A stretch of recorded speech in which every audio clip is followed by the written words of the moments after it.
بریلوی، دیوبندی، اہل حدیث، اہل تشیع علماء، وہ سب اپنی پبلک گیدرنگ کو اپنے ساتھ اٹیچ کرنے کے لیے، تاکہ وہ انہی کے ساتھ اٹیچ رہیں، اس قسم کے حربے لوگوں کو سکھاتے رہتے ہیں.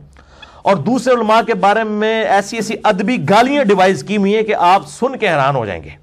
ایسی ایسی ادبی گالیاں، میں 10 گالیاں آپ کو بتاتا ہوں جو وہ عموماً دیتے ہیں، ادبی گالیاں. نمبر 1 بد مذہب ہے یہ مخالفین کے لیے. نمبر 2 بد عقیدہ. نمبر 3 وہابی. نمبر 4 بدعتی. نمبر 5 مشرک. نمبر 6 گستاخ. نمبر 7 نجدی. نمبر 8 خارجی. نمبر 9 شیطان. اور نمبر 10 بد عقیدہ اور غیر مقلد گمراہ. یہ تو ادبی گالیاں تھیں. اور اگر آپ نے غیر ادبی اور غیر اخلاقی گالیاں سننی ہو تو شیخ یوٹیوب حافظہ اللہ تعالی و دامت برکاتہم عالیہ، ظاہر ہے یوٹیوب سے ہم اب علم حاصل کر رہے ہیں نا، اللہ تعالیٰ اس کی حق باتوں کو سلامت رکھے اور باطل کو ختم فرمائے. آپ اس کے اوپر جا کے ذرا علماء کی جو اگر آپ نے ننگی گالیاں سننی ہے نا، تو کوئی بازاری لوگ بھی اتنی موٹی اور بھاری گالیاں ان کے دماغ میں بھی نہیں کبھی آئی ہوئی جو وہ نکالتے ہیں. تو وہ میں نکالنا نہیں چاہتا، وہ آپ خود جا کے دیکھ لیں کتنی کتنی موٹی گالیاں نکالتے ہیں، تو وہ اس سے دیکھا جا سکتا ہے. اور بعض علماء تو کہتے ہیں جناب یہ انجینئر صاحب جو باتیں کرتے ہیں اس سے تو سارے بزرگ ہی ختم ہو جائیں گے. بزرگ نہیں ختم ہو گے انشاءاللہ. امام بخاری، امام مسلم زندہ ہیں، ان کو بزرگی منوانے کے لیے کسی کی ضرورت نہیں ہے. ہاں آپ کے فرقوں کے آپ کے بنائے ہوئے بزرگ ختم ہو جائیں ان کی آپ ٹینشن لیں. اسلام کے بزرگ ماشاءاللہ زندہ ہیں، ان کی سارے عزت کرتے ہیں. کتابیں انہی کی تو سامنے رکھی ہوئی ہیں ہم نے، ان کو کوئی خطرہ نہیں ہے، ان کی بزرگی کو کوئی خطرہ نہیں ہے الحمدللہ. اور دوسری طرف ان کا حال یہ ہے کہ میں ان کو اکثر کہتا ہوں کہ 99 قتل تو تم لوگوں نے بھی کیے ہوئے ہیں، اپنے علاوہ سارے فرقوں کو غلط کہتے ہو نا. میں نے ایک مار کے سینچری کر لی تو مجھے کہتے ہیں سارے بزرگوں کہتا ہے. کیا کسی بریلوی سے ہی پوچھیں کہ جی طارق جمیل صاحب کے بارے میں، الیاس گھمن صاحب کے بارے میں کیا خیال ہے کہ گمراہ ہے؟ ان کو نہیں نظر آئے گا یہ علماء دین ہے. دیوبندی سے پوچھیں کہ جی ذرا بتائیں ڈاکٹر طارق قادری صاحب، الیاس قادری صاحب کہیں گمراہ ہے، چاہے وہ جاہل بھی ہوگا ان کو گمراہ کہہ رہا ہوگا. ٹھیک ہے. اہل حدیث سے ان کے بارے میں پوچھیں، ان سے اہل حدیثوں کے بارے میں تو آپ دیکھ لیں. شیعہ کے بارے میں پوچھیں، شیعہ سے ان کے بارے میں، وہ خود زبان کھول کے ایک دوسرے کے بارے میں یہ باتیں کر دیں گے. اس وقت نہیں ان کو خیال آئے گا کہ علماء کی عزت کیا ہے. تو یہ صرف درس دیتے ہیں لیکن خود ان کے اخلاقیات جو ہے نا وہ آپ نے سن لیا کہ یہ. اور میری حالت تو یہ ہے میں سب سے اختلاف کر کے سب کو مسلمان سمجھتا ہوں، ان کے پیچھے نمازیں پڑھتا ہوں. یہ سب سے اختلاف کر کے ان کو اسلام سے بھی باہر نکال دیتے ہیں اور دوست کی اور گمراہ ڈکلیئر کرتے ہیں. میں الحمدللہ اہل سنت کا ایک آف شوٹ قادیانیت جو انڈیا پاکستان بنگلہ دیش میں پایا جاتا ہے، اور دوسرا اہل تشیع کا آف شوٹ نصیریہ جو شام میں پایا جاتا ہے، جو مولا علی علیہ السلام کے لیے الوہیت کلیم کرتے ہیں. میں ان 2 فرقوں کے علاوہ کسی کی تکفیر نہیں کرتا، تمام کو مسلمان سمجھتا ہوں الحمدللہ.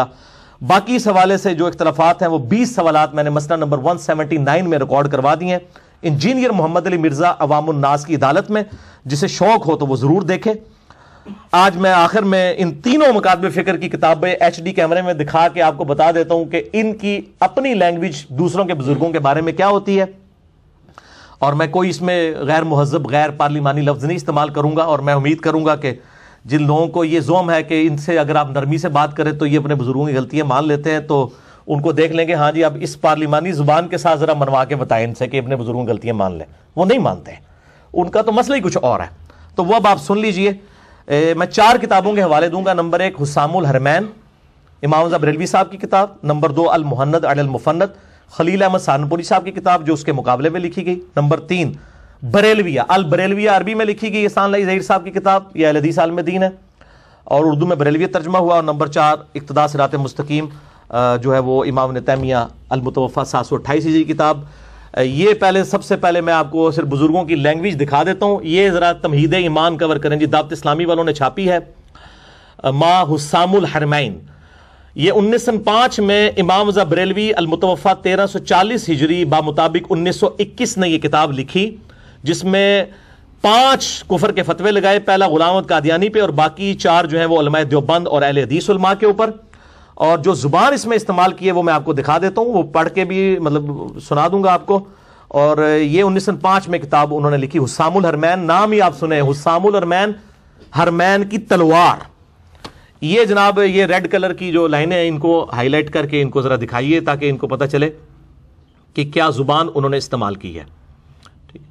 یہ میں پڑھ کے بھی آپ کو سنا دیتا ہوں حسام الحرمین سے. چھوٹی سی کتاب ہے، آپ کو مارکیٹ سے مل جائے گی، کوئی مشکل کام نہیں ہے. چوتھا فرقہ وہابیہ شیطانیہ ہے. ذرا آپ اس گروہ کا نام دیکھیں, وہابیہ شیطانیہ. اور وہ رافضیوں کے فرقہ شیطانیہ کی طرح ہیں. وہ کہتے ہیں جیسے شیعہ کا فرقہ شیطانیہ ہے نا, وہ شیطان اتاق کے پیروکار ہے. یعنی وہ کہتے ہیں جو شیعہ رافضی غالی ہیں وہ شیطان اتاق کے پیروکار ہیں, جن کو امام جعفر صادق نے یہ لفظ استعمال کیا تھا جو رافضیوں کے لیے, جو غالی شیعہ ہیں, جو شیخین رضی اللہ عنہما وعلیہم السلام پر تبرہ کرتے ہیں. وہ کہتے ہیں جیسے رافضی جو ہے نا وہ شیخین کے اوپر تبرہ کرتے ہیں, وہ شیطان اتاق کے پیروکار ہیں. اور یہ جو وہابیہ شیطانیہ ہیں یہ شیطان آفاق ابلیس لعین کے پیروکار ہیں.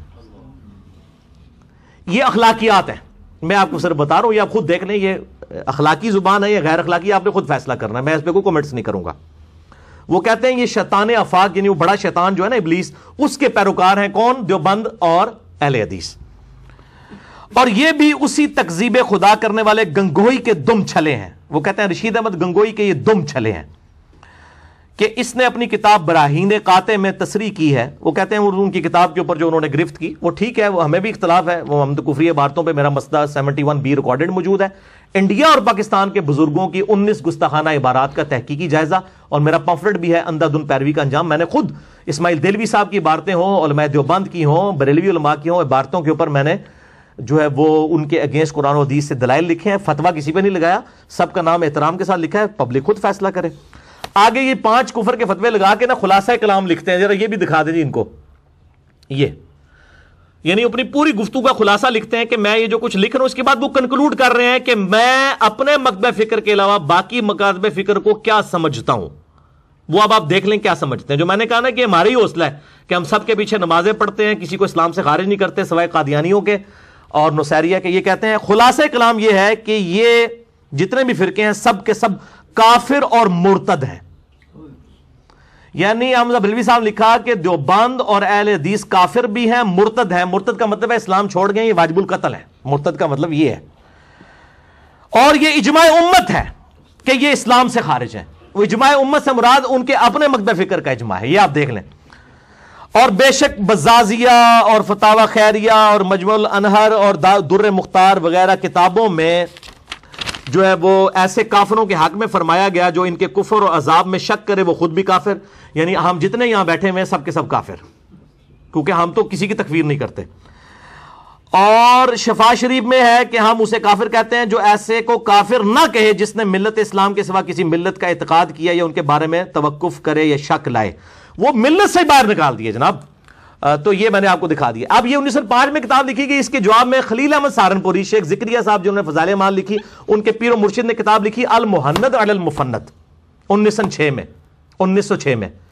وہ تھا ہند کی, وہ ہرمین کی تلوار, یہ ہے ہند کی تلوار علی المفند, سٹھیائے ہوئے بابے کے سر پہ. سٹھیا ہوا بابا کسے کہا؟ حمزہ بریلوی صاحب کو. ٹھیک ہے, المحند علی المفند, ہند کی تلوار سٹھیائے ہوئے بابے پر, جس نے حسام الارمین لکھی ہے. اس میں ماشاءاللہ دیکھیں انہوں نے پھر جو زبان استعمال کی ہے وہ ماشاءاللہ دیکھیں آپ. یہ ذرا دکھائیے جی ان کو. پہلے 26 سوالات عربی میں ہوئے ان سے. یہ پہلے تو یہ کتاب کا ٹائٹل دکھائیں جی ان کو. یہ آپ کو مارکیٹ سے عام مل جائے گی, المحند علی المفند. یہ ٹیکسٹ بک ہے دیوبند مکتب فکر کی. 26 سوالات عربی میں. اس وقت کے صوفی عرب علماء نے ان سے پوچھے کہ بھئی حمزہ بریلوی صاحب نے تو ہمیں, انہوں نے تو حمزہ بریلوی صاحب کو مجدد ڈکلیئر کر دیا تھا. یہ 1925 سے پہلے کے بعد ہے, جب اہل حدیثوں کے آنے سے پہلے کی. تو انہوں نے کہا کہ آپ لوگ تو بڑے گمراہ ہوئے, ہمیں تو حمزہ بریلوی صاحب نے بتایا ہے.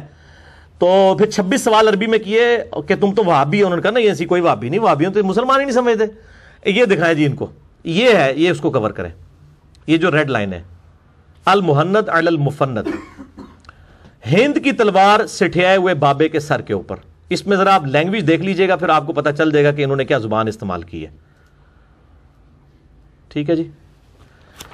یہ کہتے ہیں کہ حمزہ بریلوی صاحب نے چونکہ فتوے لگائے تو یہ کہتے ہیں چونکہ ہمارے مشائخ رضی اللہ عنہم, یہ علماء دیوبند کو کہہ رہے ہیں, رضی اللہ عنہم احیاء سنت میں صحیح کرتے اور بدعت کی آگ بجھانے میں مستعد رہتے تھے, اس لیے شیطانی لشکر کو ان پر غصہ آیا. یعنی بریلوی علماء کو اور حمزہ بریلوی صاحب کا شیطانی لشکر, انہوں نے بھی شیطان کا, انہوں نے شیطان. اور ان کے کلام میں تعریف کر ڈالی. وہ کہتے ہیں ہم نے تو یہ گستاخیاں کی نہیں, اس نے خود سے بنا دی, اور ان پر بہتان باندھے, طرح طرح کے افطرا اور خطاب وہابیت کے ساتھ متہم کیا, مگر حاشا کہ وہ ایسے ہوں, بلکہ بات یہ ہے کہ یہ سنت اللہ ہے کہ جو خواص اولیاء میں ہمیشہ جاری رہی ہے. چنانچہ اللہ تعالیٰ اپنی کتاب میں فرماتا ہے کہ اور اسی طرح ہم نے ہر نبی کے دشمن بنائے جن و انس کے شیاطین. وہ کہتے ہیں جیسے قرآن میں ہے نا کہ نبیوں کے دشمن جنوں اور انسانوں میں ہوتے ہیں شیاطین, اس طرح ہمارے جو اولیاء دیوبند رضی اللہ عنہم ہیں ان کے دشمن شیاطین اور جنوں اور انسانوں میں حمزہ بریلوی اور ان کے پیروکار ہیں, یہ انہوں نے کہا. اچھا جی, اب 12ویں سوال کے جواب میں وہ کہتے ہیں, ان سے پوچھا گیا کہ اہل حدیثوں کے بارے میں آپ کا کیا خیال ہے. آج تو یہ بھائی بنے ہوئے نا ریالوں کے چکر میں, آپ دیکھیں ادھر انہوں نے اہل حدیثوں کا یہ خارجی ہیں, اور خارجی کا مطلب ہے دوزخ کے کتے. یہ ان کو انڈر لائن کرے جی, یہ والا جو ہے, یہ والی لائنیں صرف دکھائے. 12ویں سوال کے جواب میں ورڈ بائی ورڈ میں آپ کو پڑھ کے سناتا ہوں, آپ حیران ہو جائیں گے کہ زبان کیا استعمال کرتے ہیں. اور یہ ظاہر ہے کوئی اہل علم ہی اتنی ثقیل زبان استعمال کر سکتا ہے, ہمارے جیسے لوگ تو استعمال ہی نہیں کر سکتے. یہ کہتے ہیں کہ ہمارے نزدیک اہل حدیث یعنی جو جن کے بارے میں سوال ہوا ہے ان کا وہی حکم ہے جو صاحب در مختار نے لکھا ہے کہ خوارج کی ایک جماعت ہے شوکت والی جنہوں نے امام پر چڑھائی کی تعویل سے کہ امام کو باطل یعنی کفر یا ایسی معصیت کا مرتکب سمجھتے تھے جو قتال کو واجب کرتی ہے. اس تعویل سے یہ لوگ ہماری جان و مال کو حلال سمجھتے اور ہماری عورتوں کو قیدی بناتے. آگے فرماتے ہیں ان کا حکم باغیوں کا ہے, اور پھر یہ بھی فرمایا کہ ہم ان کی تکفیر صرف اس لیے نہیں کرتے کہ یہ فعل تعویل کی وجہ سے ہوا. اگرچہ علامہ شامی نے حاشیے میں فرمایا ہے, یعنی رد المختار کے اندر, در مختار کے حاشیے میں, فتاوی شامی میں, جیسا کہ ہمارے زمانے میں عبد الوہاب کے تابعین سے سرزد ہوا کہ نجد سے نکل کر حرمین شریف پر غالب آ گئے, اپنے آپ کو حنبلی مذہب سے بتاتے ہیں, مگر ان کا عقیدہ یہ ہے کہ بس وہی مسلمان ہے جو ان کے عقیدے کے خلاف وہ مشرک ہے, اور اسی بنا پر انہوں نے اہل سنت اور علماء اہل سنت کا قتل مباح سمجھا, یہاں تک کہ اللہ نے ان کی شوکت توڑ دی. اس کے بعد میں کہتا ہوں ان شوکت دوبارہ آ گئی جناب, تسی فوت ہو چکے ہو 1955 دوبارہ وہ آگے جائے. اچھا جی, ہوں تک بھی ہوئی نے. اور اس کا تابع کوئی شخص بھی ہمارے کسی سلسلہ مشائخ میں نہیں, نہ تفسیر و فقہ حدیث کے علمی سلسلہ میں, نہ تصوف میں. وہ کہتے ہیں ہم کسی وہابی کو اپنے کوئی بزرگ نہیں مانتے ہیں. یہ انہوں نے کہا. اب احسان اللہ ظہیر صاحب, یہ تو دیوبند کی تھی, یہ جناب احسان اللہ ظہیر صاحب جو ہیں یہ انہوں نے البریلویہ کتاب لکھی, اہل حدیث کے بہت بڑے عالم دین, فوت ہو چکے ہیں, اور یہ اردو میں اس کا ترجمہ ہوا 1988 کے اندر. یہ البریلویہ کتاب, اس کے اندر تو خیر اس کے اوپر تو 1 گھنٹہ لادہ سے بولا جا سکتا ہے. جو زبان انہوں نے استعمال کیا مطلب بریلوی صاحب کے بارے میں, صرف میں آپ کو ذاتیات والی بات بتاتا ہوں کہ یہ اب ان دونوں پیجز کو اکٹھے ہی آپ کور کر دیں تاکہ ٹائم بچ جائے, کہ انہوں نے کس طرح ذاتی حملے کی ہیں, یعنی علمی دلائل کو بالے طاق رکھتے ہوئے بالکل ذاتیات کے اوپر بات کی ہے. یہ تو آپ خود پڑھ کے بھی دیکھ سکتے ہیں, اس کا آپ مقدمہ ہی پڑھ دیں تو آپ کو پوری انٹینسٹی فیل ہو جائے گی. جی ٹھیک ہے جی. یہ لکھتے ہیں کہ جناب احمد رضا بریلوی کا رنگ نہایت سیاہ تھا, ان کے مخالفین انہیں اکثر چہرے کی سیاہی کا تانا دیا کرتے تھے. یہ دیکھ لیں, یہ اسی طریقے سے ہے کہ آپ کوئی یعنی حضرت بلال حبشی رضی اللہ تعالیٰ عنہ کے بارے میں یہ لکھنا شروع کر دیں. ان کے خلاف لکھی جانے والی ایک کتاب کا نام ہی التین اللازب علی الاسود الکاذب. وہ کہتے ہیں ان کے خلاف ایک کتاب لکھی گئی ہے کہ چپکی ہوئی مٹی کالے چہرے والے کے منہ پر. وہ کہتے ہیں یہ چیز بتا رہی ہے کہ حمزہ بریلوی صاحب کتنے کالے تھے, اور انہوں نے اپنا چہرہ خود بنایا سی, اللہ نے بنایا سی. پھر لکھتے ہیں کہ جناب احمد رضا نحیف و نزار تھے, درد گردہ اور دوسری کمزور کر دینے والی بیماریوں میں مبتلا تھے, کمر کی درد کا شکار رہتے تھے. اس طرح یہ علمی باتیں ہو رہی ہیں جناب, علمی باتیں. اسی طرح سر درد اور بخار کی شکایت بھی عموماً رہتی تھی. ان کی دائیں آنکھ میں نقص تھا, اس میں تکلیف رہتی تھی اور وہ پانی اتر آنے سے بے نور ہوگی. طویل مدت تک اس کا علاج کراتے رہے مگر وہ ٹھیک نہ ہو سکی. ایک مرتبہ ان کے سامنے کھانا رکھا گیا, انہوں نے سالن کھا لیا مگر چپاتیوں کو ہاتھ تک نہ لگایا. ان کی بیوی نے کہا کیا بات ہے, تو انہوں نے جواب دیا مجھے تو روٹیاں نظر ہی نہیں ہیں, حالانکہ وہ سالن کے ساتھ ہی رکھی ہوئی تھی. یہ علمی باتیں ہو رہی ہیں جی, علم کی دنیا ہے یہ, آپ دیکھ لیں. جناب بریلوی نسیان میں مبتلا تھے, ان کی یاداشت کمزور تھی. ایک دفعہ اینک اونچی کر کے ماتھے پر رکھ لی, گفتگو کے بعد تلاش کرنے لگے, اینک نہ ملی اور بھول گئے کہ اینک ان کے ماتھے پر ہے. کافی دیر پریشان رہے, اچانک ان کا ہاتھ ماتھے پر لگا تو اینک ناک پر آ کر رک گئی, تب پتا چلا اینک تو ماتھے پر تھی. یہ علمی باتیں ہو رہی ہیں, آپ ذرا دیکھ لیجئے کہ یہ مطلب ہماری یعنی علماء کی اپروچ ہے. اچھا, یہ آپ نے بریلویت کتاب میں یعنی پہلا حوالہ دیکھا, اس کے بعد سیدہ عائشہ کے حوالے سے ان پہ جھوٹ باندھا گیا کہ انہوں نے کوئی ان کی گستاخی میں اشعار لکھے, حالانکہ وہ ہدایت بخشش میں موجود ہی نہیں ہے. اور ایک پرنٹنگ میں کسی نے ویسے شامل کیے تھے, بعد میں اعلان برات آیا کہ بھی سیدہ عائشہ کے بارے میں انہوں نے یہ بات نہیں کی, بلکہ مصطفیٰ جان رحمت پہ لاکھوں سلام میں تو امہات المومنین کی شان میں اشعار موجود ہے. اس کے بعد یہ ذرا دیکھیں, یہ والا پیج صرف کور کریں جی, یہ والا بالکل سراسر جھوٹ لکھا اور یہ کہا کہ امام رضا بریلوی صاحب جو ہیں یہ چھپے ہوئے رافضی تھے. آپ تمہید ایمان میں اور جو کتاب حسام الارمین میں پڑھ چکے کہ انہوں نے تو اہل حدیث دیوبند کو یہ تانا دیا ہے کہ تم لوگ رافضی ہو. وہ رافضی ہونے کو خود کہاں صحیح سمجھتے تھے؟ احکام شریعت میں امام رضا بریلوی صاحب سے پوچھا گیا کہ نبی علیہ السلام کے بعد امت میں سب سے افضل کون ہے؟ تو انہوں نے کہا سیدنا ابوبکر صدیق رضی اللہ تعالیٰ عنہ. بلکہ میں اب اس ٹاپک میں نہیں جانا چاہتا کہ کئی معاملات میں انہوں نے تو امیر شام حضرت معاویہ ابن ابی سفیان رضی اللہ تعالیٰ عنہ کا بھی ضرورت سے زیادہ دفاع کیا ہے امام رضا بریلوی صاحب نے. تو یہ کون سا رافضی ہے جو حضرت امیر معاویہ کا دفاع کرتا ہے اور ضرورت سے زیادہ؟ اور اس میں جھوٹی روایتوں کا بھی سہارا لیا گیا. پھر ان کے آگے جو پوتا شاگرد تھے مفتی احمد جہاں نعیمی صاحب، انہوں نے تو پھر پوری کتاب بھی لکھ دی. تو جھوٹا الزام ہے. یہ لکھتے ہیں کہ امام رضا بریلوی صاحب نے مسلمانوں میں شیعہ مذہب سے ماخوذ عقائد کی نشر و اشاعت میں بھرپور کردار ادا کیا. کوئی ظاہری شیعہ اپنے اس مقصد میں اتنا کامیاب نہ ہوا جتنا کامیابی امام رضا بریلوی صاحب کو ملی. اس سلسلہ میں تقیہ کے لبادے میں حاصل ہوئی. انہوں نے اپنے تشیع پر پردہ ڈالنے کے لیے چند ایسے رسالے بھی تحریر کیے جن میں بظاہر شیعہ مذہب کی مخالفت اور اہل سنت کی تائید پائی جاتی ہے. شیعہ تقیہ کا یہی مفہوم ہے جس کا تقاضا انہوں نے کما حقہ ادا کیا. استغفر اللہ اتوب الیہ. انہوں نے رد الرافضہ جو کتاب لکھی ہے اس میں اہل تشیع کے اوپر کفر کے فتوے لگائے ہوئے ہیں. خلاف نہیں لکھی، کفر کے فتوے لگائے ہوئے ہیں. اتنا وہ غلو کرنے والے تھے شیعہ کے مسئلے میں، اور انہوں نے پکڑ کے ان کو کھاتے میں ڈال دیا. یعنی اسی وجہ سے تو پھر یہ مناظرے آلتے ہیں نا. شوکت سیالوی صاحب کا 2004 میں مناظرہ ہوا طالب الرحمان شاہ صاحب کے ساتھ. وہ تو ایک حالیہ مناظرہ ہے نا 2009-10 کے اندر جو مفتی حنیف قریشی صاحب کے ساتھ ہوا. اس میں تو جو کچھ ہوا ان کے ساتھ ہوا. اس سے بھی 5-6 سال پہلے 2004 میں شوکت سیالوی صاحب جو سید اسد صاحب کے شاگرد ہیں، انہوں نے طالب الرحمان شاہ صاحب کو بالکل کلین بولڈ کیا مناظرے کے اندر. انہوں نے یہ شعر احمد رضا بریلوی صاحب کے کھاتے میں ڈال دیا اور بریلوی علماء کے کھاتے میں. وہ آپ نے اکثر سنا ہوگا، اور ڈاکٹر اسرار صاحب نے بھی غلطی سے یہ شعر بیان کر دیا. میں نے ان کو کہا کہ آپ نے غلط بیان کیا. وہ کہتے ہیں یار میں نے تو بس وہ اہل حدیثوں سے سن کے بیان کر دیا تھا. یہ جھوٹ لکھا ہے اس کتاب میں. بریلویہ کتاب کی کئی جھوٹوں پر مشتمل ہے. یہ آپ ذرا دیکھیں، ذرا ان کو جھوٹ دکھائیں انہوں نے شعر. یعنی یہ کفریہ شعر احمد رضا بریلوی صاحب اور ان کے فالوورز کی طرف منسوب کیا انہوں نے. اور اس کی وجہ سے شوکت سیالوی صاحب سے طالب الرحمان شاہ صاحب کو مناظرے میں 40 منٹ تک انہوں نے کہا شاہ صاحب میں مناظرہ چھوڑ دیں گا تو یہ شعر ساڑی کتاب تو کٹ کے دسو، یہ تو کفری شعر ہے، ہم تو مانتے ہی نہیں اس کو. وہی جو مستوی عرش تھا خدا ہو کر اتر پڑا مدینے میں مصطفیٰ ہو کر، ولیعوذ باللہ تعالی. یہ اکثر اہل حدیث کوٹ کر رہے ہوتے ہیں، توصیف راہدی صاحب بھی، باقی علماء بھی. یہ شعر کسی کتاب کے اندر موجود ہی نہیں ہے احمد رضا بریلوی صاحب کی، نہ ان کے کسی اتھینٹک عالم دین کی. پھر تذکرۃ الغوثیہ سے اشعار پیش کیے. انہوں نے کہا کہ احمد رضا بریلوی صاحب تو فتاوی رضویہ میں لکھ گئے ہیں کہ تذکرۃ الغوثیہ کتاب شرک کا پلندہ ہے، اس کی خرید و فروخت حرام ہے، اسے گھر میں رکھنا حرام ہے، اور آپ اس کتاب کی کفریات احمد رضا بریلوی صاحب کے کھاتے میں ڈال رہے ہیں. لیکن جب بندہ مطلب ایک اتر آئے مخالفت میں تو اس کا کوئی علاج نہیں ہے. اور یہ نہ سمجھیے گا کہ یہ مطلب اب ان سے میں پوچھتا ہوں کہ یہی فتوے کیا امام ابن تیمیہ المتوفا 728 ہجری پہ لگائیں گے، جن کی یہ کتاب اقتداء صراط مستقیم دارالاسلام سے چھپی ہوئی؟ ٹھیک ہے، ان کو بھی بدعتی اور دوستی اور یہ سارا کچھ کہیں گے. میں اکثر ان کے حوالے دیتا ہوں، آج بھی میں دکھا دیتا ہوں. آپ دیکھ لیں کہ ان کے عقائد کیا اہل حدیث والے عقائد ہیں، تو کیا اس پہ وہ اجتہادی غلطی کہہ کے چپ کر جائیں گے، یا ان کے اوپر خارجی اور نجدی اور بد مذہب اور بد عقیدہ ہونے کا فتویٰ لگائیں گے؟ یہ دیکھیں انہوں نے میلاد والے چیپٹر کے اندر لکھا، یہ ذرا کور کریں جی ریڈ لائنوں میں، اقتداء صراط مستقیم میں. نیچے ترجمہ کرنے والے کو تو شرم آئی، اس نے فٹ نوٹ لگا دیا کہ بھئی حضرت صاحب سے کوئی کام غلط ہو گیا ہے، لیکن فتویٰ پھر بھی کوئی کسی نے لگایا ان کے اوپر.